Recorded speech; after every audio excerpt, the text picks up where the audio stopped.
Hello everyone, my name is Aditi and welcome to my YouTube channel.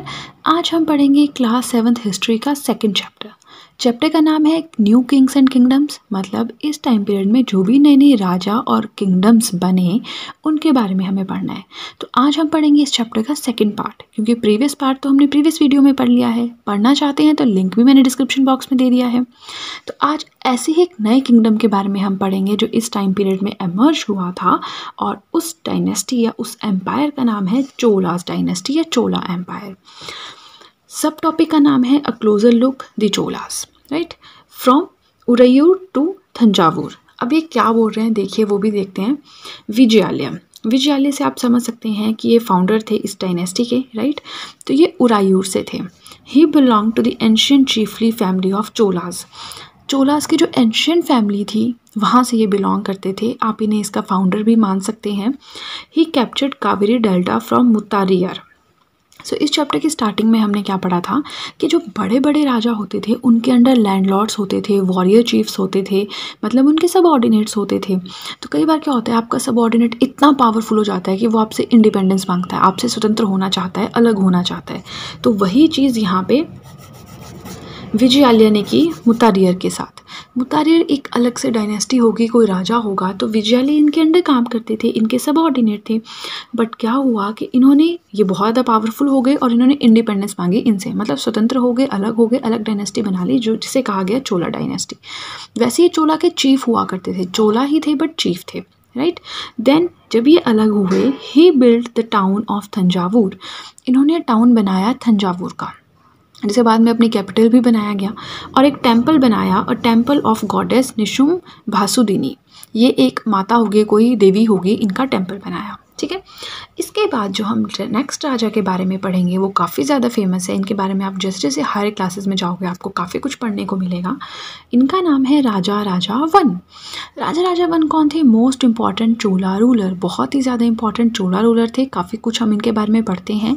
He reorganize the administration of the empire. Empire का जो administration था, प्रशासन था, उसे reorganise किया, राइट। तो उसका श्रेय किसको जाता है? राजा राजा वन को जाता है।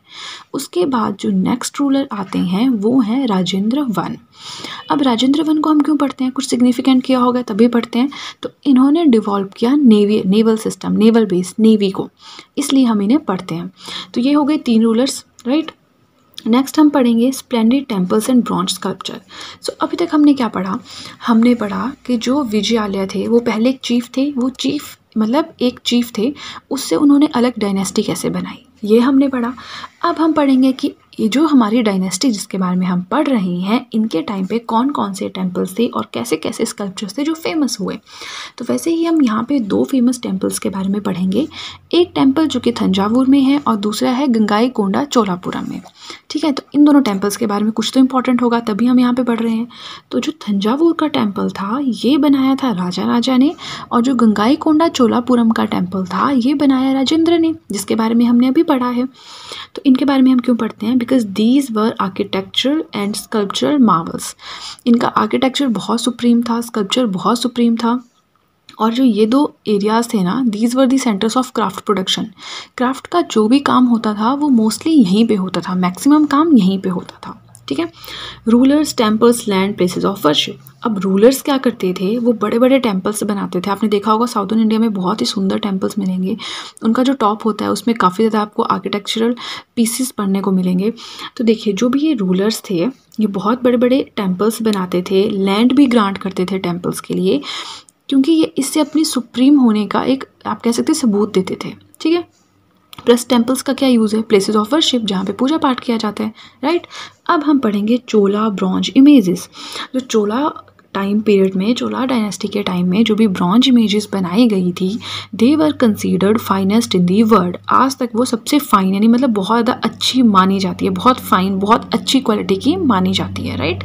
अब नेक्स्ट हमें पढ़ना है एग्रीकल्चर एंड इरिगेशन के बारे में। एग्रीकल्चर क्या होता है? खेती बाड़ी, और इरिगेशन क्या होता है? सिंचाई। तो इसके बारे में पढ़ना है। Many achievements possible developments in agriculture. अब मैंने काफ़ी शॉर्ट में लिखा है। अब इसका मतलब क्या है कि बहुत ज़्यादा अचीवमेंट्स उस टाइम पे राजा कर पाते थे। क्यों? क्योंकि पॉसिबल हो गई थी एग्रीकल्चर में डेवलपमेंट्स। मतलब एग्रीकल्चर में इतना ज़्यादा विकास हो गया था, इतनी डेवलपमेंट्स हो गई थी कि बहुत ज़्यादा अचीवमेंट्स उस टाइम होने लगी थी। During this period large scale cultivation started. अब कल्टीवेशन, खेती बाड़ी, उगाना, फसलों को उगाना, ये सब कुछ लार्ज स्केल पे होने लगा, ठीक है, क्योंकि एग्रीकल्चर की समझ लोगों में आने लगी।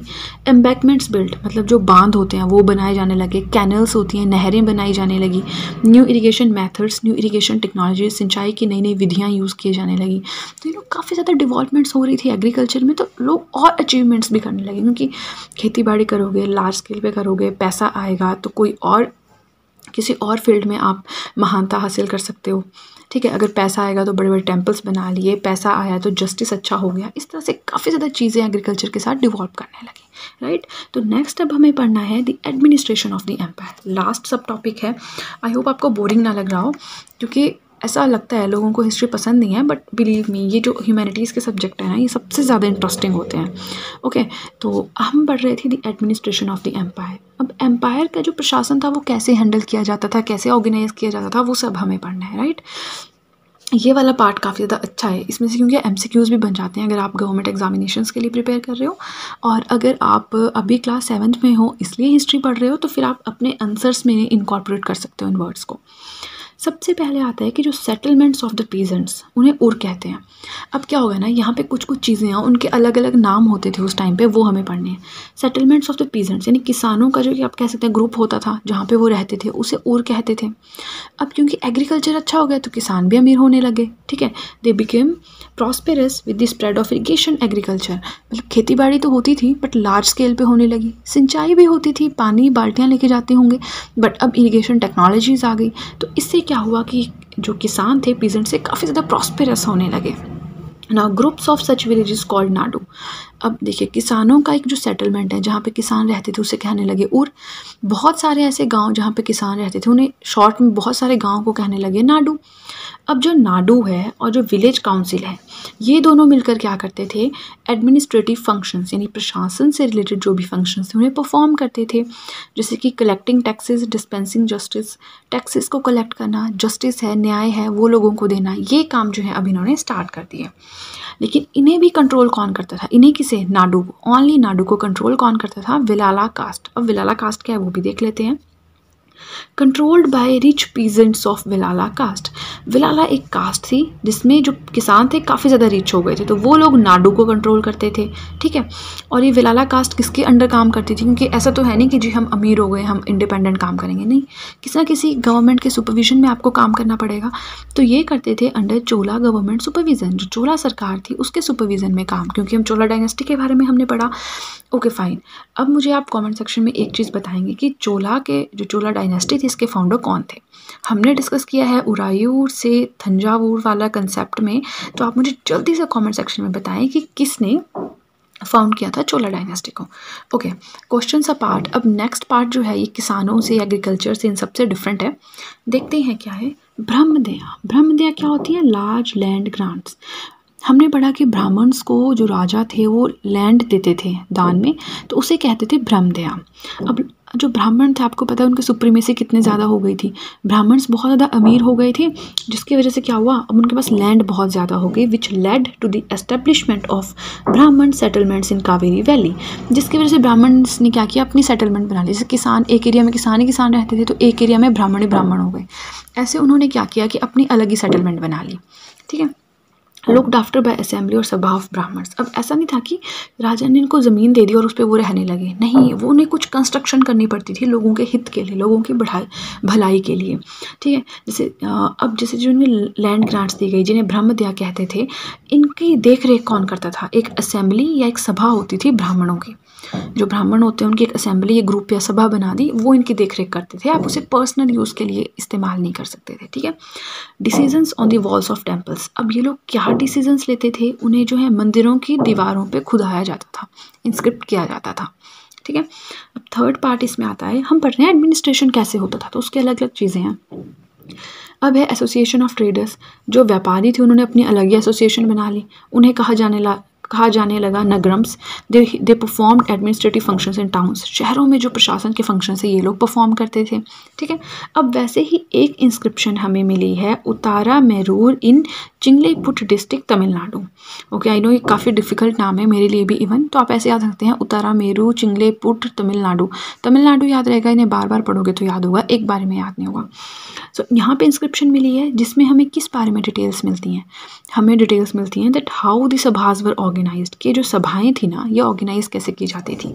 तो देखिए अब सभास में भी अलग अलग कमेटीज़ थी कि जो गार्डन्स हैं उनके लिए अलग कमेटी हो गई, साफ़ सफाई के लिए अलग कमेटी हो गई, और इरिगेशन के लिए अलग कमेटी हो गई, अलग अलग कमेटीज़ होती थी। सो अगर आपको वीडियो अच्छी लगी है तो आपको पता है क्या करना है, जल्दी से चैनल को सब्सक्राइब करें, बेल आइकन को प्रेस करें सो दैट मैं जैसे ही कोई वीडियो अपलोड करूँ आप तक एकदम नोटिफिकेशन पहुँच जाए। So that's it guys and see you soon.